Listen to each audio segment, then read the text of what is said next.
event in esports history. And you know what? I think I might need some help with this one, so help me join together. Put your hands together for the LVPs. Ibai Llanos! Thank you, James Peterson. Muchas gracias, Dash. Es un placer estar hoy contigo. Now we are here to introduce the 1v1 tournament, the pinnacle of competitive League of Legends. And out there on the Howling Abyss, it is just mano a mano. Empezamos el 1 contra 1 con un enfrentamiento histórico. Un hombre que ha destrozado muchas líneas, pero hoy solo tiene que destrozar una. XPEKE!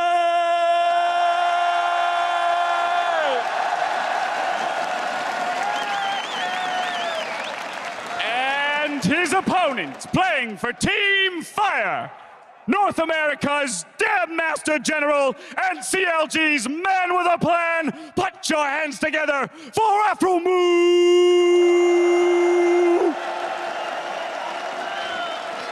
All right, gentlemen, let's lock and load and have a clean game. Hello, everybody.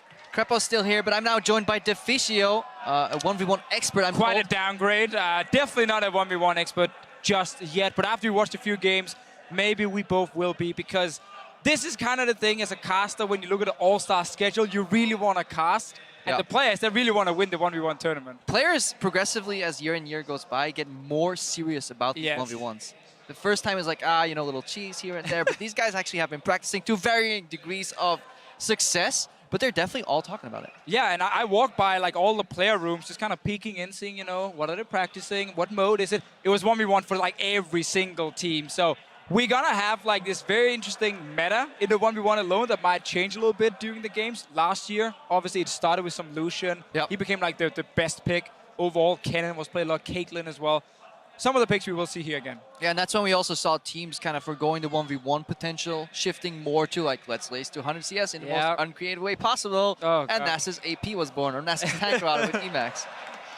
Yeah, we're gonna get a little bit of everything. Obviously, we have XPEKE, one side here from Origin still in the ULCS, and played mid lane here at All Stars, played a bit of AD carry here at Daisies. A bit of AD carry. A bit of AD carry, he swapped around. Season. An entire split, actually, as AD carry, but the 1v1 is still a thing where he should be really good with so many years of experience. But I actually think APHROMOO as well, because he's so mechanically gifted, is very strong in this kind of game as well. Yeah, for a very long time, played mechanically proficient champions. Last year, he couldn't show off. The analyst has touched on it. He was baited into a zillion 1v1, 100 CS, no items. It's kind of the equivalent of Final Destination Fox, but I want to see APHROMOO just whip out the AD carry and beat XPEKE in a 1v1 marksman duel. Give me Draven, you know. You just touched on the marksmen. We know they're really strong in this mode here, especially Caitlyn is like the perm band.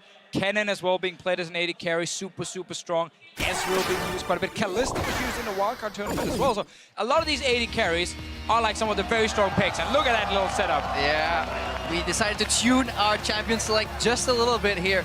Time's ticking down, 3 more seconds remaining for the first ban. On the side of Peke, let's see what he gets rid of. Nothing, it seems. Either he forgot or they have agreed not to ban anything. Last year, we saw the teams ban out certain champions to spell out whatever it was going to be. There was, in the finals, it was a TSM ban both ways between Doublelift Brawler and Bjergsen. This time, though, they're banning strong champions. Pantheon, really good at level 2 spike, all in. Yeah, Syndra, obviously, one of the strongest 1v1 mages. LeBlanc is another one.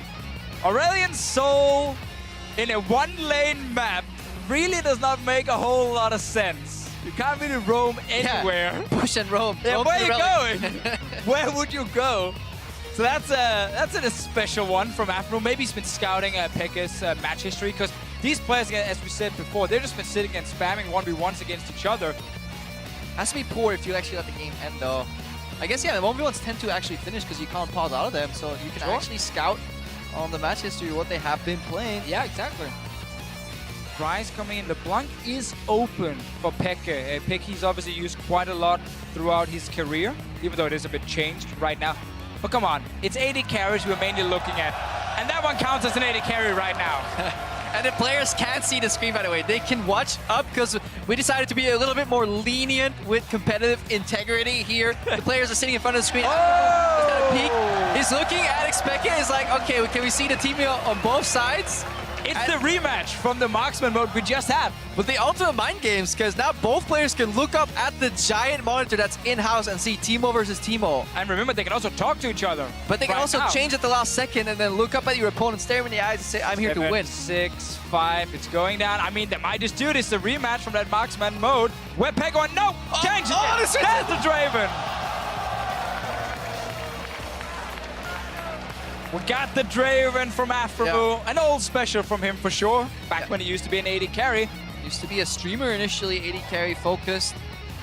Played on a few teams, but then went into competitive, switch to support Kennen here as the opposition. You really want to get that stun out as soon as you can. Oh, yeah. If you let Draven connect 1, 2, 3 axes, you're going to be suffering. So this is likely a matchup where Kennen wants to get to like level 6 for the all-in, or Well, the zone with stuns. I actually thought Kennen would be banned a lot in this. I mean, first game, you know, small sample size. He forgot to ban. He definitely, I mean, that was PEKE who forgot to ban here, but Kennen really is one of the best because his auto attack trading is so good as well. Getting a few stacks on them to get some extra damage in there. It's hard to trade with his Q skill shot as well. You have to dodge that one. So Kennen, even before 6, is just really good at trading with other AD carries. And that's why he's so good, because he then also has all-in later. Versus range matchups, it starts at level 2, because Kennen usually wants to start W, stack up the 4 for 5th shot, attack the enemy laner rather, and then press W for the poke. However, it's very hard to do that versus range champions. So in a ranged matchups, we could usually see Kennen start with Q, and then at level 2, they have enough spells to chain a stun together very easily and take control of the lane.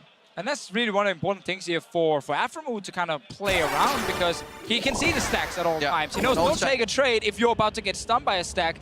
And also level 6, watch out for that all-in from PEKE. There is exhaust on both sides. Yeah, if you're new to 1v1s and you don't see any flashes or snowballs, it's because they're very gimmicky. You do not want to run flashed in a 1v1. Combat summoners galore, you usually see exhaust ignite, and if you're maybe a mage, it could be exhaust and barrier if you're playing for the minion game. Exactly. If you play for 100 CS because you're boring, you go barrier. If you actually want to go for the kills, you can take some more offensive summoners, ignite, exhaust in this case here. Yeah.